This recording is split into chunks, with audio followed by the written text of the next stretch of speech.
বিশ্বকাপের পর্দা নেমেছে সপ্তাহ তিনেক আগে। গ্যালারির উন্মাদনা, মাঠের পারফরমেন্স আর জয়ের উদযাপনের অন্তরালে ঢাকা পড়েছিল এক থমথমে অন্ধকার। বাইরে জমকালো আলো ঝলমলে আয়োজন হলেও ফুটবলের সবচেয়ে বড় এই আসরের নিরাপত্তা ব্যবস্থা কার্যত ঝুলেছিল এক সূক্ষ্ম সুতায়।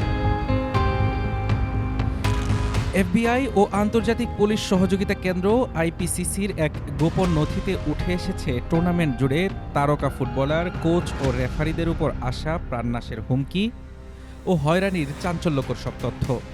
স্পেন ভিত্তিক সংবাদ মাধ্যম প্রেন্সা ইবেরিকার প্রকাশ করা সেই নথি অনুযায়ী পুরো টুর্নামেন্টে সবচেয়ে বেশি হুমকির মুখে ছিলেন আর্জেন্টিনা অধিনায়ক লিওনেল মেসি।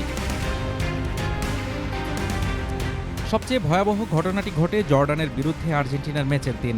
টেক্সাসের ডালাস বিমানবন্দরে পুলিশকে ফোন করে এক ব্যক্তি দাবি করেন হাতে বানানো বোমা ও AR-15 সেমি অটোমেটিক রাইফেল নিয়ে স্টেডিয়ামের দিকে যাচ্ছেন তারা।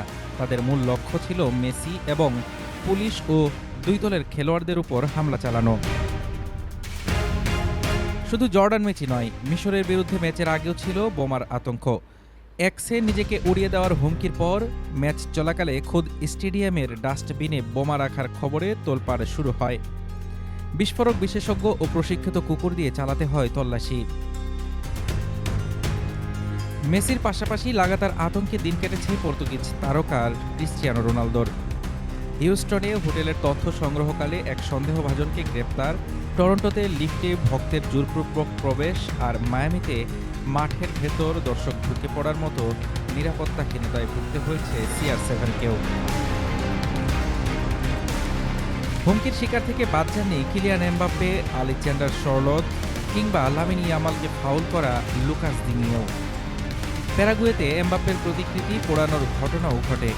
অন্যদিকে প্রথম রাউন্ডেই বিদায় নেওয়ায় বিমানবন্দর পর্যন্ত কড়া পুলিশ প্রহরায় পাঠাতে হয় দক্ষিণ কোরিয়া দলকে। তবে সব রেকর্ড ছাড়িয়ে গেছেন ফরাসি রেফারি ফ্রাঁসোয়া লেতেক্সিয়ার। আর্জেন্টিনার মিশর ম্যাচের পর তার হোয়াটসঅ্যাপে আসে প্রায় ৬,০০০ হুমকিমূলক বার্তা।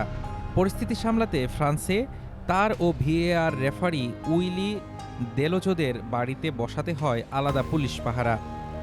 টুর্নামেন্ট শেষ হলেও এই গোপন তথ্যে এখন তৈরি হয়েছে নতুন বিতর্ক। হাফিজুর রহমান তুষার, ঢাকা টুডে।